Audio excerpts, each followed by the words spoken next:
Pemerintah melalui Kementerian Agama Kemenak memutuskan untuk menggeser libur Maulid Nabi Muhammad dari tanggal 19 Oktober ke hari Rabu tanggal 20 Oktober tahun 2021. Keputusan pemerintah ini menurut Hidayat Nur Wahid kurang tepat. Dalam cuitan di lini masa Twitter sebagaimana dilihat Kompas TV, Wakil Ketua MPR itu mengaku sudah pernah menyuarakan terkait dan menyebut ketidakbijakan pemindahan libur ini dan hal itu harusnya direvisi. Ia juga mengaku tidak mendukung keputusan ini. Sebab, secara aturan meresahkan masyarakat dan tak jelas asalannya apa. Kebijakan tanggal 21 Juni yang diutarakan oleh Hidayat Nur Wahid terkait dengan hari libur keagamaan, baik itu Natal maupun Maulid. Waktu itu COVID-19 menuju puncak. Sekarang kondisinya nasional berubah jadi lebih baik, menuju normal. Wajarnya keputusan penggeseran peniadaan tanggal libur itu dikoreksi, ujarnya.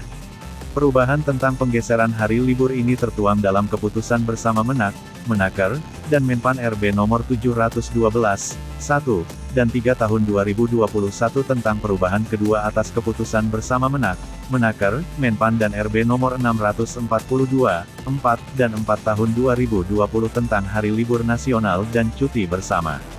Keputusan ini menurut Dirjen Bimas Islam, Prof. Kamarudin Amin, dalam rangka antisipasi lonjakan COVID-19 saat liburan.